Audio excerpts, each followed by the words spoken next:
ഈ CSIR നമുക്കറിയാം, നമ്മുടെ ഒരു സോഷ്യൽ എഞ്ചിനീയറിംഗിന്റെ തന്നെ ഭാഗമാണ് CSIR എന്ന് പറഞ്ഞാൽ. അല്ല, അതിന് ചുക്കാൻ പിടിക്കുന്ന ഏജൻസിയാണ്. അപ്പോൾ CSIR-ുമായി ബന്ധപ്പെട്ട 34ഓളം പേറ്റന്റുകൾ കിട്ടി പ്രധാനമന്ത്രിയുടെ. അതെന്താണ് പുതിയൊരു സംഭവം? ബയോമെഡിക്കൽ വേസ്റ്റുകൾ, ഹോസ്പിറ്റൽ മാലിന്യങ്ങൾ, നമ്മുടെ ബ്ലഡും ആന്തരികാവയവങ്ങൾ ഉൾപ്പെടെയുള്ള ഈ വേസ്റ്റുകളൊക്കെ ഇന്നത്തെ ഒരു നിയമം അനുസരിച്ച്, ഇപ്പോഴത്തെ ഒരു ഹോസ്പിറ്റലുകളുടെ റൂളൊക്കെ അനുസരിച്ചിട്ട് ഇത് 1500 ഡിഗ്രി സെൽഷ്യസിൽ കത്തിച്ച്, ഇൻസിനറേറ്ററിൽ കത്തിച്ച് കളയണം എന്നുള്ളതാണ് ഇപ്പോഴത്തെ നിയമം.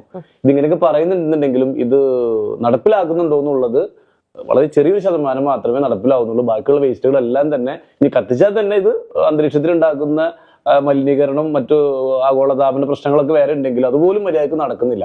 അപ്പൊ ഇതിനാണ് ഈ CSIR-ന്റെ ഈ ബയോമെഡിക്കൽ വേസ്റ്റുകൾ നമുക്ക് കൃഷിക്ക് ഉപയോഗിക്കാവുന്ന രീതിയിലുള്ള മണ്ണാക്കി മാറ്റുന്ന ടെക്നോളജിയാണ് CSIR ഡെവലപ്പ് ചെയ്തിട്ടുള്ളത്. ഇതിന്റെ ഒരു കെമിക്കലിന് 27 പാറ്റന്റുകളും ഇത് പ്രോസസ് ചെയ്യുന്ന മെഷീന് 7 പാറ്റന്റുകളുള്ള ആ 34 പാറ്റന്റുകളാണ് ഇപ്പോൾ CSIR ഞങ്ങൾക്ക് കൈമാറിയിട്ടുള്ളത്.